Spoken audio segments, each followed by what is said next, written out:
ये क्या घटनाक्रम हुआ आपका, मतलब किस माध्यम से आप यहाँ पे आए थे?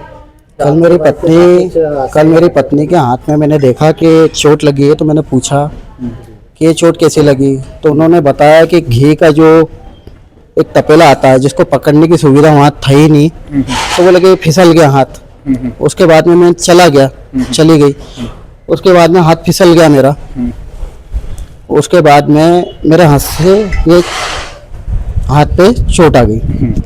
उसके बाद में मैं वापस सुबह फ़ोन भी लगाया 2 बार। उसके मिस कॉल के टोटल नंबर मेरे पास में है कि कितने बार मैंने मैनेजर को फ़ोन लगाया, उसका समय मेरे पास में है अवेलेबल, तो फ़ोन रिसीव नहीं किया मैनेजर ने। उसके बाद मैं रिटर्न यहाँ पे आया, तो यहाँ आके डायरेक्ट ही गाड़ी खड़ी करने के बाद मैंने पूछा कि कैसे क्या घटना स्थल हुई मेरी पत्नी के साथ में।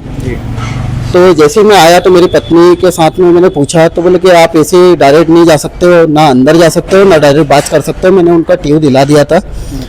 और डायरेक्ट बोलते कि कल से मैंने ये समझा इसके हिसाब से आया था कि अगर भविष्य में कोई बड़ी घटना हो जाती, तो मेरी पत्नी ये ड्यूटी करती है, कल से भविष्य घटना में हो जाती, कहीं गैस लीकेज हो जाता, कुछ हो जाता, ना यहाँ कैमरे की सुविधा है, ना लेटरिन बाथरूम की सुविधा है। जब आपने देखा कि हादसा हुआ आपकी वाइफ के साथ में, तो कल आपकी वाइफ से आपने पूछा होगा, तो उनका क्या जवाब रहा होगा? उनका जवाब ये था कि उन्होंने ट्यूब दिला दिया है।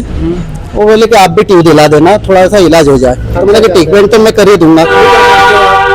मैं तो प्राइवेट सर्विस करता हूँ, लेकिन यहाँ कोई सुविधा है नहीं। कहीं बड़ा हादसा हो जाता है तो मैं ये बात करने आया था कि कहीं बड़ा हादसा हो जाता है अंदर, तो मैं जाके चेक तो करूँ कि ऐसी कौन सी कढ़ाई थी जिससे हाथ फिसल गया, तो उसमें पकड़ने का कोई टंगन नहीं था। तो देखने गया तो मेरे को मना करते हो। आपकी वाइफ काम करती है, आपका अधिकार है, आप जा सकते हो, देख सकते हो क्या स्थिति है। हाँ, देख सकते कई हो। विश्वास पे ही भेजते हैं, पर किसी के यहाँ पहुँचाते हैं। हाँ, हाँ।